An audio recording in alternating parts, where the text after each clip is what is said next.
விலங்குகளுக்கு இல்லாத ஒரு அறிவு நமக்கு அதை விட பிரம்மாண்டமா இருக்கு. ஆனா நம்ம செய்யலை.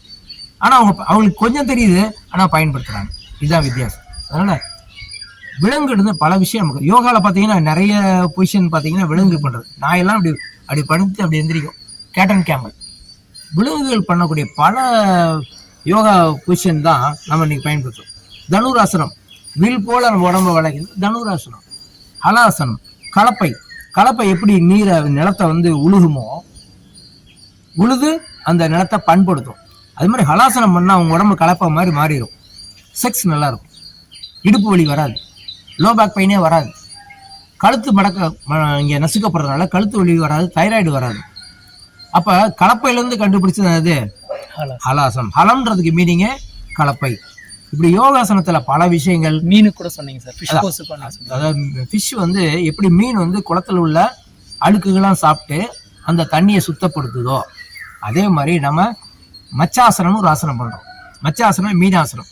மீன் மாதிரி நெளியறது இல்லை. மீன் எப்படி அழுக்குகளை அந்த குளத்துல உள்ள அழுக்குகளை சாப்பிட்டு நீரை தூய்மைப்படுத்துதோ இந்த மச்சாசனம் பண்ணா நுரையில் உள்ள கிருமிகள் அழிந்து நம்ம சுவாசம் நல்லா இருக்கும், ஆரோக்கியமா இருக்கலாம். அதனால விலங்குகிட்ட இருந்து நம்ம நிறைய விஷயம் கத்துக்கிட்டு இருக்கோம். விலங்குகள் சாப்பிட்ட பொருளை கண்டுபிடிச்சு நம்ம நிறைய விட்டமின் கண்டுபிடிச்சிருக்கோம். எல்லாமே உங்களுக்கு தெரியும் சார். உங்க நோயை தீர்ப்பதற்கு உங்களுக்கு எல்லாருக்குமே தெரியும்.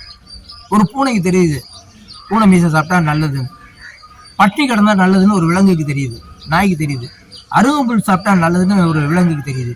கீரிக்கு அருகம்புல் சாப்பிட்டா நல்லதுன்னு தெரியுது. இந்த பழங்கள் சாப்பிட்டா நல்லதுன்னு குருவிக்கு தெரியுது, யானைக்கு தெரியுது.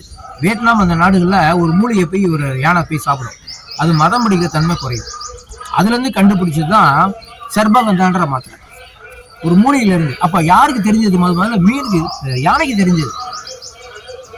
நம்ம கடல் பாசின்னு சொல்லக்கூடிய ஸ்பைருலா டேப்லெட் பார்த்தீங்களா, அது எப்போ கண்டுபிடிச்சாங்க தெரியுமா? இந்த திமிங்கலம் எப்படி இவ்வளவு பலமா இருக்கு அப்படின்னு ஆராய்ச்சி பண்றாங்க. அது போற இடம்லாம் போறாங்க. அந்த திமிங்கலம் என்ன பண்ணுது? குறிப்பிட்ட இடத்துல உள்ள கடல்ல உள்ள கடல் பாசியில சாப்பிடுது. அப்பதான் அது ஆராய்ச்சி பண்ணா, ஓ இதுலதான் விட்டமின் ஏ அதிகமா இருக்கா. அப்ப விட்டமின் ஏ இருக்கிறதுலே அதிகமான ஒரு பொருள் இது கடல் பாசி. அந்த கடல் பாசியில விட்டமின் ஏ இருக்கு. உடம்பு நோய் எதிர்ப்பு சக்தி ஏற்படும், நம்ம ஆரோக்கியமா வாழலாம். யாருக்கு தெரிஞ்சிருக்கு? திமிங்களுக்கு தெரிஞ்சிருக்கு. அதுக்கப்புறம் தான் அது சாப்பிட்ட பொருள் ஆராய்ச்சி பண்ணி ஸ்பைருலா மாத்திரை இன்னைக்கு விற்கிறாங்க.